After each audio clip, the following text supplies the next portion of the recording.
सत्र में अंतर्राष्ट्रीय बाजारों में और आज फेड के फैसले से पहले कौन से ट्रिगर्स पर रखनी है नजर, पूरी डिटेल लेकर मेरे सहयोगी दीपांशु स्टूडियो में जुड़ चुके हैं। Deepanshu, good morning. आज तो सिर्फ और सिर्फ फेड के फैसले का इंतजार है क्योंकि 50 बेसिस पॉइंट तो प्राइस्ड इन है, 75 बेसिस पॉइंट की संभावनाएं प्रबल हो चुकी हैं।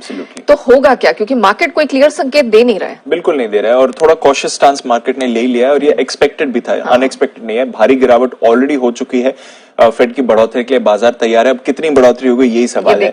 और ये हम पहले भी बात कर रहे थे, पिछले हफ्ते जब हम बात कर रहे थे तो कोई भी एक्सपेक्ट नहीं कर रहा था कि आधे % से ज्यादा की बढ़ोतरी होगी। आज आप देखिए 99%, यानी कि सभी लोग एक्सपेक्ट कर रहे हैं कि ब्याज दरें 0.5% से बढ़ सकती हैं। अब एक्चुअली 0.5% से बढ़ेंगी या आधे % से बढ़ेंगी ये कहना मुश्किल है, बट डेफिनेटली एक रेट हाइक आएगी। आगे के लिए भी अग्रेसिव रेट हाइक्स का अनुमान तो तैयार हो ही रहा है और जुलाई में भी कहा जा रहा है कि शायद 0.5% से बढ़ोतरी हो सकती है। अगर ये 0.5% की बढ़ोतरी होती है नेहा, तो 28 साल में सबसे बड़ी एक बार की ये रेट हाइक होगी। यानी कि पिछले 28 साल में कभी भी 0.5% तक की रेट हाइक नहीं देखी है, या तो 1/4% या आधे % की रेट हाइक हमने होती हुई देखी है। तो आप मान सकती है कि कितना बड़ा एक्शन ये यूएस में होने वाला है अगर 0.5% की रेट हाइक आती है। तो साथ ही पावेल साहब आउटलुक भी देने वाले हैं इन्फ्लेशन को लेकर, ग्रोथ को लेकर, तो उस पर भी सबकी नजर बनी ही हुई है। और साथ ही अगर आप देखें तो एक अग्रेसिव स्टांस या अग्रेसिव कमेंट्री आ सकती है पावेल साहब की तरफ से, ये बाजार का अनुमान है। इसलिए हम देखिए बॉन्ड यील्ड में कितना बड़ा एक्शन हो रहा है। ऑलरेडी 11 साल की ऊंचाई पर है, कल और तेज बढ़ी, 3.5% के पास आपने 10 साल की बॉन्ड यील्ड जाते हुए देखिए। तो डेफिनेटली बाजार एक अग्रेसिव रेट हाइक और अग्रेसिव कमेंट्री के लिए तैयार हो रहा है अमेरिका का। इसलिए हमने देखा कि काफी उतार चढ़ाव था अमेरिकी बाजारों में। जब हमारे बाजार बंद हो रहे थे तो डाउ फ्यूचर्स पॉजिटिव थे, इनफैक्ट 2:30 बजे तो 250 अंक ऊपर थे, उसके बाद 150 अंक 100 अंक ऊपर ही थे जब हम बंद हुए।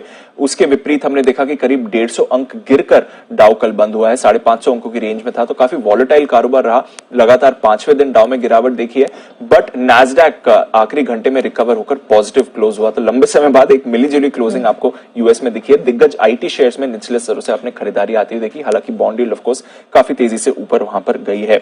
इसके अलावा कंज्यूमर शेयर्स, यहां पर ज्यादा बिकवाली का दबाव था क्योंकि ऑफ कोर्स इन्फ्लेशन की चिंता है, रेट्स बढ़ने से वहां पर क्या इंपैक्ट होगा उसकी भी चिंता सभी के दिमाग पर हावी है। और साथ ही आज रिटेल बिक्री के भी आंकड़े आने वाले हैं यूएस के, तो वो एक और इंपॉर्टेंट ट्रिगर रहेगा जिसकी बाजार पर नजर है।